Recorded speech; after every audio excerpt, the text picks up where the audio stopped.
Have you ever wondered, why do home prices keep rising? While most Americans, especially the younger generation, can't afford to buy. It sounds illogical, right? A paradox is unfolding. Housing is becoming more and more of a luxury, and it seems like no one can afford it. Yet, prices still go up. Today, we're going to uncover the secret behind this paradox.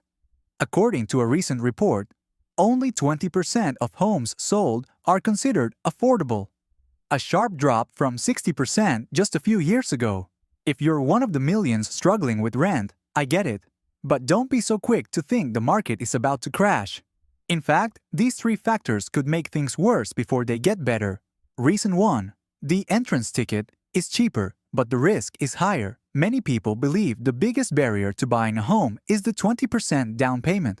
With home prices rising faster than wages, saving that amount is nearly impossible. Nearly 70% of Americans say they live paycheck to paycheck. Banks and lenders have noticed this and changed the rules of the game.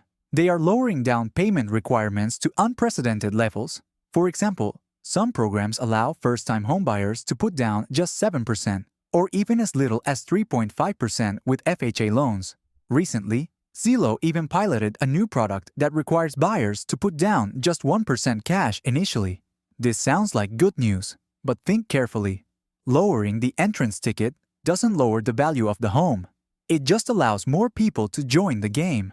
The more people who compete, the higher home prices get pushed up.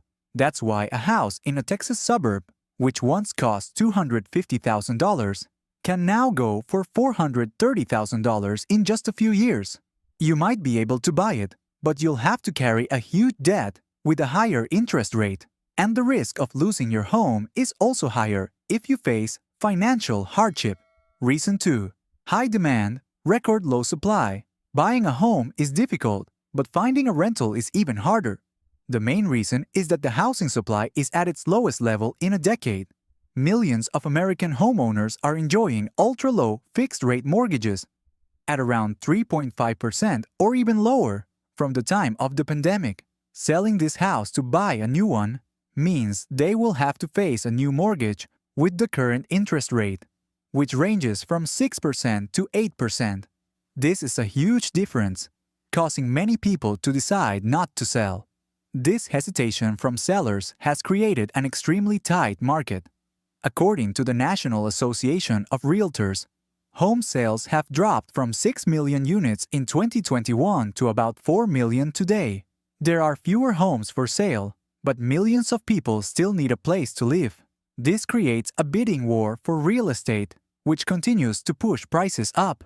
Who do you think benefits the most from this game? Reason 3.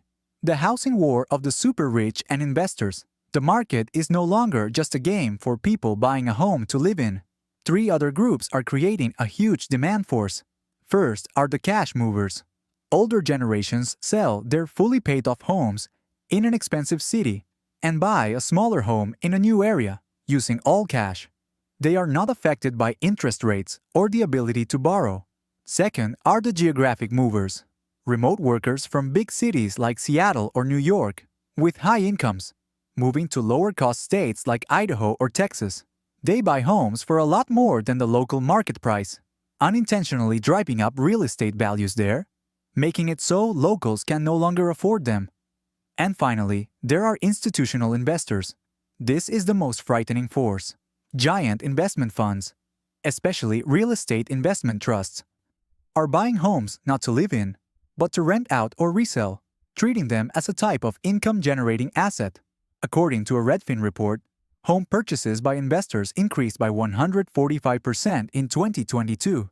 This is an unfair competition. Normal home buyers have to face investment funds with endless finances, turning the housing market into a playground where ordinary people cannot win.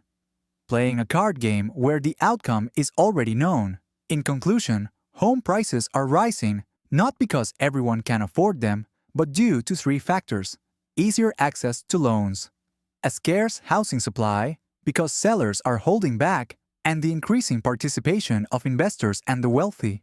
Although recent reports show that institutional investors' home buying activity has slowed, that is not a signal of a crash. Instead, it could be a sign of a slow adjustment. However, without stronger policies to regulate the market, housing may no longer be a basic right, but a privilege reserved for those with the financial means to participate in this game. All of this leads to a sad reality. The current young generation is poorer than their parents, and this is changing our economy. To learn more about why millennials and Gen Z are facing a more uncertain financial future than their parents, tune in to our next video. And don't forget to click the subscribe button and turn on the notification bell so you don't miss our latest videos.